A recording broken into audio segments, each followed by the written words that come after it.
दोस्तों, ये कहानी है मेहनती चिड़िया, तोता और कबूतर की। कहानी पूरी देखें और वीडियो को लाइक करना बिल्कुल ना भूलें। आपका धन्यवाद। बरसात जा चुकी थी, जंगल में नया मौसम आया था। जमीन नम थी लेकिन भूख सब पक्षियों के आंखों में थी। चिड़िया और तोता आपस में योजना बना रही थी। मिट्ठू भैया, अब बहुत हुआ, हमें भी खेती करनी चाहिए। हाँ राणो बहन, तुम ठीक बोल रही हो, पर हमारे पास तो बंजर जमीन है, हम उसमें खेती कैसे करेंगे? मिट्ठू भैया, हमें खेत को बोने लायक करना होगा। हाँ राणो बहन, हम दोनों मिलकर वो करेंगे जो किसी भी पक्षी ने नहीं किया होगा। मिट्ठू भैया, मैं सोच रही हूँ कि हमें चावल की खेती करनी चाहिए। राणो बहन, मैं भी चावल की खेती का ही सोच रहा था। अभी काली कभी वहाँ आती है। चिड़िया, मिट्ठू, तुम दोनों क्या बात कर रहे हो? काली बहन, हम दोनों चावल की खेती का सोच रहे हैं। खेती तुम्हारे बस की नहीं है, तुम्हें पंख उड़ने के लिए दिए हैं, ना कि हल चलाने के लिए। तुम दोनों कुछ भी सोचते हो। काली बहन, अगर हम उड़ सकते हैं तो इसका मतलब ये नहीं है कि हमें कभी जमीन नहीं छूनी चाहिए। ठीक है, तो तुम दोनों करते रहो बेकार की मेहनत, मुझे क्या। ये बोल के काली कभी वहाँ से चली जाती है। राणो और मिट्ठू भी अपने घोंसले में लौट आते हैं। अगले ही दिन से राणो, चिड़िया और मिट्ठू तोता बंजर खेत को साफ करने में लग जाते हैं। तभी मोती कबूतर भी वहाँ आता है। चिड़िया, मिट्ठू, मैंने सुना है कि तुम दोनों चावल की खेती कर रहे हो। हाँ मोती भैया। दोस्तों, मुझे भी आप दोनों के साथ खेती करनी है। अरे वाह मोती, ये तो बहुत अच्छी बात है, फिर तो और जल्दी काम होगा। तीनों मिलकर खेत को साफ करने में लग जाते हैं। शाम तक खेत में बीज भी बो देते हैं। दोस्तों, अब कुछ दिन में चावल के पौधे उग जाएंगे तो हम यहाँ आएंगे। ये तीनों अपने अपने घोंसले में चले जाते हैं। कालू जी, आपको पता है चिड़िया और मिट्ठू चावल की खेती कर रहे हैं। क्या खेती करना पक्षियों के बस का नहीं है? कालू जी, आपको पता है ना चिड़िया कितनी तेज है, ऐसा ना हो वो सच में चावल की खेती कर ले। अरे काली, ये तुम क्या बोल रही हो? चिड़िया चाहे कितनी भी तेज हो, वो कभी भी खेती नहीं कर सकती। कालू जी, आप ठीक बोल रहे हो, मैं ऐसे ही फालतू का सोच रही थी। कुछ दिनों बाद ही चावल के पौधे उग जाते हैं। चिड़िया, मिट्ठू, मोती खेत में जाते हैं। अरे वाह, हमारे खेत में तो चावल के पौधे उगे। दोस्तों, हमने कर दिखाया जो हम चाहते थे। हाँ मिट्ठू भैया, पर फसल तैयार होने में अभी बहुत समय लगेगा, तब तक हमें बहुत ध्यान रखना होगा। तीनों मिलकर खेत में लगे घास को साफ करते हैं। पूरा दिन लगातार मेहनत करके वो अपने घोंसलों में लौट जाते हैं। अगले दिन तीनों नदी से पानी लाकर पूरे खेत में देते हैं। कुछ दिन ऐसे ही बीत रहे थे। अब चावल के पौधे बड़े हो रहे थे। 4-5 दिन में तो फसल भी तैयार होने वाली थी। जब खेती की सूचना मोर राजा को मिलती है तो मोर राजा तीनों को बुलाता है।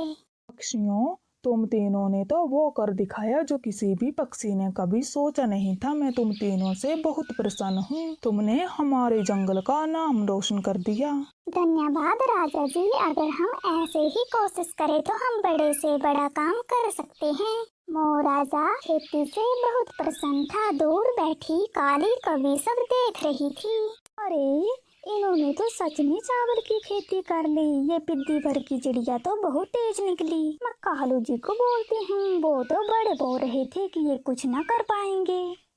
काली कभी अपने घोंसले में जाती है और राजा की सारी बात बताती है। काली, तुम मजाक कर रही हो ना? नहीं नहीं कालू जी, मैंने खुद अपनी आंखों से चावल का खेत देखा। इन तीनों ने वो कर दिखाया जो किसी भी पक्षी ने कभी सोचा भी नहीं होगा। अब तो पूरे जंगल में इनकी इज्जत होगी। मुझसे ये सब बर्दाश्त नहीं हो रहा।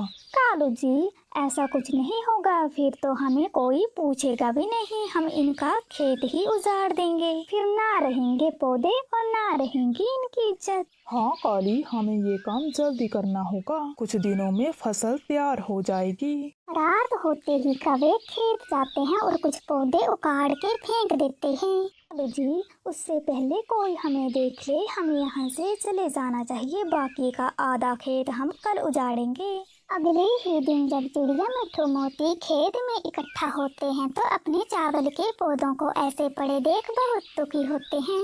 दोस्तों, ये हमारा आधा खेत किसने उजाड़ दिया? मानो बहन, हमने इतनी मेहनत की और हमारी मेहनत किसी दुष्ट ने खराब कर दी। मुझे तो लगता है कि हमारे जंगल का ही कोई पक्षी होगा जिससे हमारी कामयाबी बर्दाश्त नहीं हुई। दोस्तों, हमें राजा जी के पास जाना चाहिए। तीनों राजा जी के पास आते हैं और अपने खेत का हाल बताते हैं। पक्षियों, तुम दुखी मत हो, जिसने भी ये गलत काम किया है उसे कड़ी से कड़ी सजा मिलेगी। राजा जी, हम कैसे पता करें कि ये काम किसने किया है?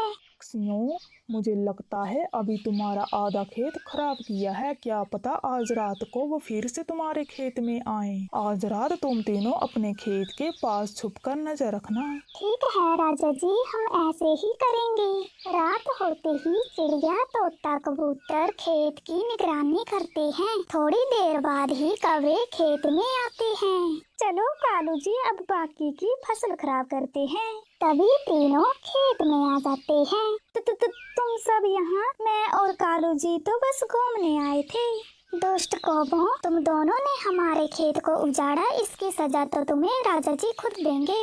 चिड़िया, हमें माफ कर दो, तुम राजा जी से कोई शिकायत मत करना। तुम दोनों को तो कल कड़ी से कड़ी सजा मिलेगी। अगले ही दिन सब राजा के पास आते हैं और उन्हें कौवों का बताते हैं। राजा जी, ये झूठ बोल रहे हैं, ये हमें ऐसे ही फंसा रहे हैं।